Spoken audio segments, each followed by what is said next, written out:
అంటే ఈ cinema unfortunate గా అఖండ మీద వచ్చి పడింది, అది ఓకే.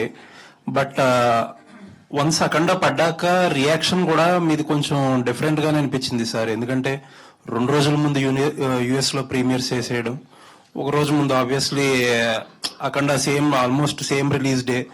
అంటే ఒక పెద్ద సినిమా వచ్చినప్పుడు ఆబ్వియస్లీ ఏదన్నా కొంచెం, అంటే మీకు ఈటీవీ విన్ ఉంది, మీ డిజిటల్ పార్ట్నర్.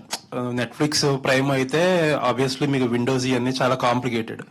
వాళ్ళు ఎంతో కొంత ఫ్లెక్సిబుల్ గా ఉంటారని అనుకుంటున్నాను నేను. బట్ ఏదన్నా విశ్వప్రసాద్ గారు వెనక్కి వెళ్ళడం, మార్చుకోవడం అనేది ఇష్టం లేక కొంచెం తీసుకున్న డెసిషన్ అనుకోలేదు.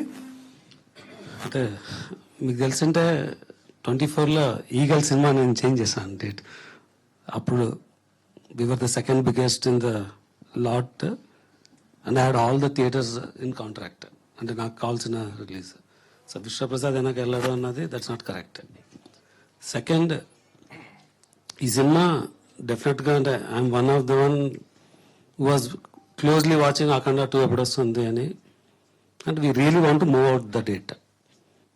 డేట్ మూవ్ చేయాలనుకున్నప్పుడు వి లుక్డ్ అట్ ద డేట్స్, అంటే మాకున్న ఆప్షన్స్ ఏమి అని. సో 19th, 25th లేదంటే జనవరిలో సంక్రాంతి అయిపోయిన వరకు యూనో ద సీజన్. అన్ని సినిమాలు సంక్రాంతిలో వచ్చినప్పుడు 26th is not option.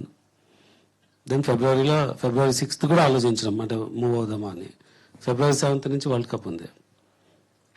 So ఎలా చూసినా మాకు అంటే ఆల్రెడీ మా మార్కెటింగ్ మెటీరియల్ అంతా బయటకు వచ్చేసింది. సో ఆ టైంలో 2 months మూవ్ అవ్వడం కరెక్టా? దానికన్నా మూవ్ అవ్వడానికి ఛాన్స్ లేదు. ఎందుకంటే మార్చ్లో మరీ చాలా ఉన్నాయి సినిమాలు. సో మాకున్న ఒకే ఒక్క ఆప్షన్ వాజ్ February 6th.